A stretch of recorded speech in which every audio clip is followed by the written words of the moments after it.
Hello soulmates, welcome back to my channel. So in this video I'm going to be teaching us how to cut and draft this corset blouse that has a stylish neckline. So if this is something you like, please let's get right into it, and don't forget to hit on the subscribe button, comment, like and share. Thank you.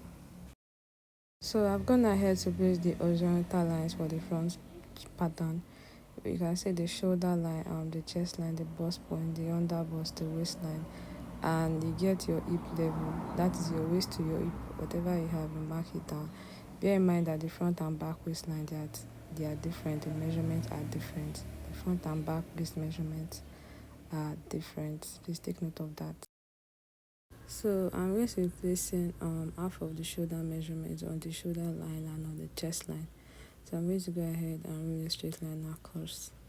So the basic neck width I am using is 3 inches, 1 inch for shoulder slope. You go ahead and connect the points together. So you get the midpoints of this armhole, then come in by half of an inch. Then go ahead and connect the points together to get your armhole. Get your armhole this way. So next up, on the bust point line all through to the hip line, I'll be placing the nipple to nipple measurement. That is half of your bust span. So for contouring on the under bust, on the center front I use 0.75, while on the side front I use 1 inch. So I'm just going to go ahead and connect the points together. And next up, I also connect it to the bust point this way. Just as you can see, connect it to the bust point this way. So bear in mind that contouring of the under bust, that you always need to add more to the side part, not the center front, for contouring of the under bust. So next up, I'm going to be placing quarter of the bust measurement on the chest line, quarter of the waist measurement, inclusive of the dart intake. And if you are snatching, don't forget to do that as well.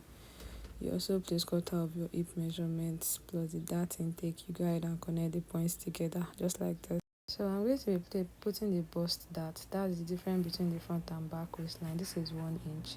So you connect it to the bust point. You get the midpoint of the shoulder this way. Then you also connect it to the bust point, just as you can see. So we're going to be eliminating some excesses around the shoulder area. So this we're going to be opening up the shoulder dart and the bust dart. You open it closely up to the bust point. Just open it up to that bust point. You also open the bust dart as well up to the bust point, just as you can see. Just carefully open it. So by the time you are done, this is what it's going to look like. So now next up, you need to close on the bust dart so that you can have some excess, some opening around the shoulder. Look at this. This is what I mean. So use your paper tape to hold it down, just as you can see. Then you reconnect the lines by the side. So now if the difference between your front and back waistline is 0.5 inch to 2 inch, you do 50% shoulder tightening. But if it is 2 inches and above, you do 25% shoulder tightening. Do you understand? So now you get the difference here. So I'm doing 50% shoulder tightening. So whatever I have, I'll divide it by 2. So I'm going to place it on that part here. This is the first part. Then I'm going to place the other one on this part here, after the shoulder ending. So I'm just trying to indicate the 1 inch shoulder slope, just as you can see. So I'm just going to go ahead and roll a straight line because this place is going to be covered. So go ahead and roll a straight line. Then I'll remove this paper tape around the bust dart, so I'll be able to close this shoulder dart to that point that I wrote. Do you understand?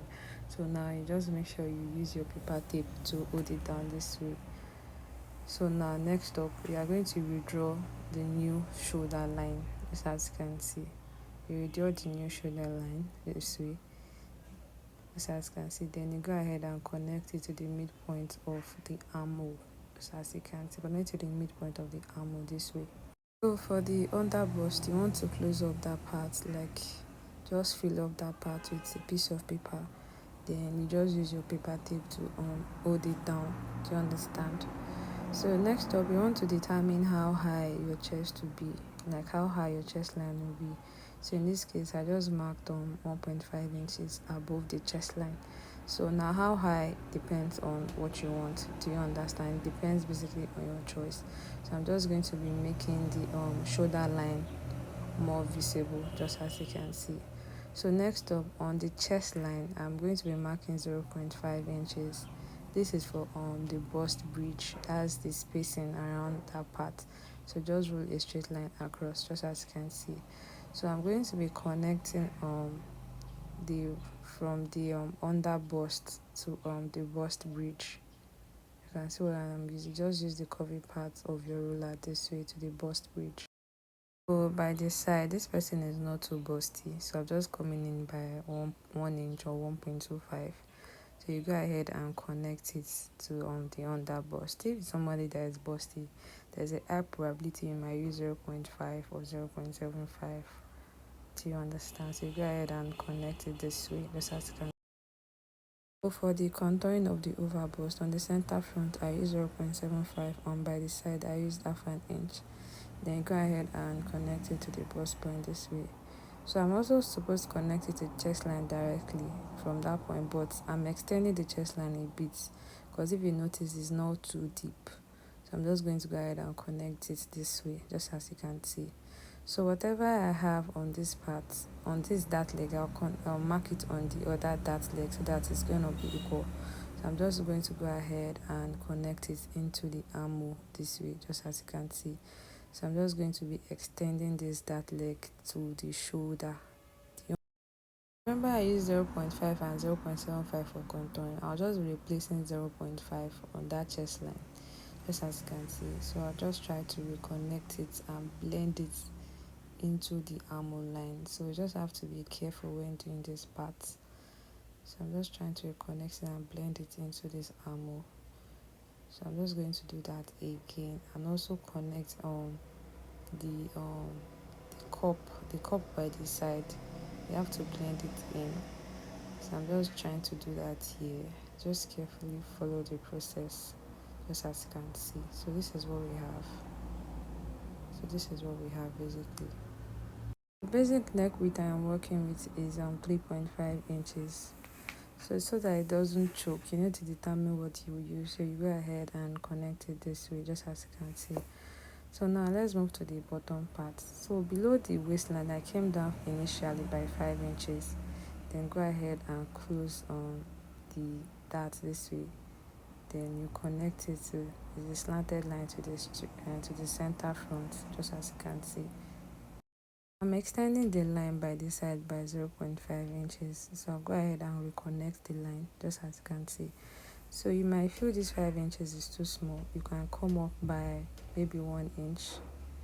I'll come up by 1 inch. So this part, this is like 4 inches. So this is what 4 inches below the waistline looks like, and that is what 5 inches below the waistline looks like. Do you understand? So for the neckline design, I'm going to go ahead and close up on that dart line around the neckline this way. So for the first one, that is the translating it, I marked 1.5 inches for it. So I'm just going to be connecting that part directly to the armhole, just as you can see, because this yoke is going to be two-piece. It's going to be a two-piece yoke. So now let's move on to the back.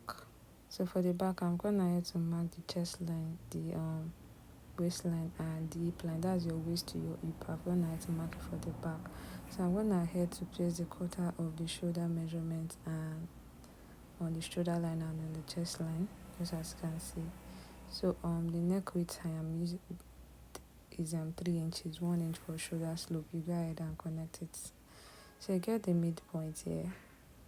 Then you come in about half of an inch. Then you connect the points to get the armhole. Please bear in mind that the back waistline and front and back waistline are different. So yeah, I'm just going to go ahead and place the bust measurement, the waist measurement. That is after you've snatched it. Then the hip measurements. Do you understand? I'm just going to go ahead and connect the points this way, just as you can see. From the front waistline, we came down by 4 inches. So I'm also going to come at the side front by 4 inches. So at the center back, I marked about 5.5 inches, just to give it a slanted effect, just as you can see. just give it a slant effect. So at that point I marked 1 inch, and on the chest line 1.5 inches. So this is where the hose is going to be, and that other part you're going to be cutting it off. That's like the spacing at the back.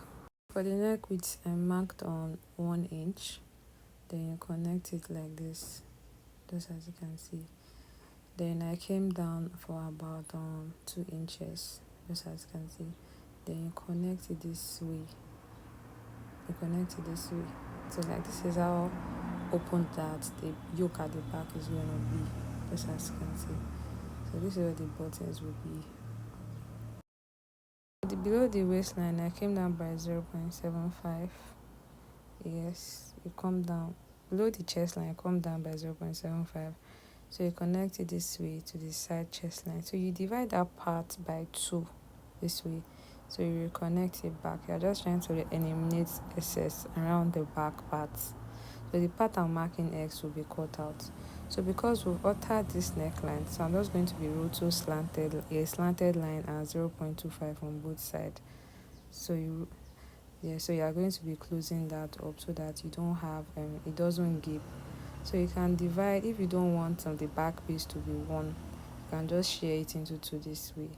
So this is what we have. If you've not liked this video at this point, please kindly do so, and don't forget to hit on the subscribe button, comment, like and share. Thank you. So now we'll just go ahead and cut out the back piece. Just carefully look at what I'm doing. You don't need to rush the process. So because I extended this side front, I'm also going to be extending the side back as well, so that everything aligns well. So before I continue cutting, so this part I'm going to be closing it up in front in form of darts.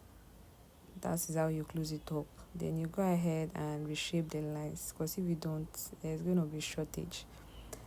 So I've gone ahead to cut that part, but this is what I have after cutting. I didn't film the cutting part.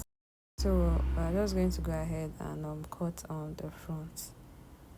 Yeah, so this is me cutting out the front. So I need to close up the bust darts as well. So I need to open it up to this point. So you go ahead and close your bust dart this way. So now the cup by the side, you need to reshape it back, you can see, so that it can align well. So I'm just going to go ahead and continue cutting, just as you can see. So you don't need to rush the process, just be careful what you are doing. So this is what we have for the cup. So just carefully cut it though. So this is what we have basically. So now for the yoke, I'm just going to go ahead and cut this out, and I'm going to get another pattern paper to cut another part for the yoke. So you make sure you close this part here. Use your paper tape to close it down. So yes, so by the time I close that part down, so I'm just going to be cutting it on this other paper this way. So because the yoke has two piece, one the skin net and the other, which is the chantilly net for the design. That is why I need to have 2 pieces for the yoke. So basically that is what I am trying to do here, to cut 2 pieces for the yoke. So I'm almost done cutting it. Okay, so we're almost done. So now I have 2 pieces. So now this one will serve as I'm just going to take this one out since I cut it on fold. So remember, you are going to be cutting it on fold. So now I'm cutting this part out. This is the chantilly net, and the one beneath it is the one for the skin net. Do you understand? So you have 2 pieces, and you are going to be cutting on fold. This is what we have. The center front you cut on fold, the side front you cut 2 pieces, the cups you cut 2 pieces, the yoke you cut on fold, the back you cut 2 pieces, and the back you cut 2 pieces. So guys, we've come to the end of this tutorial.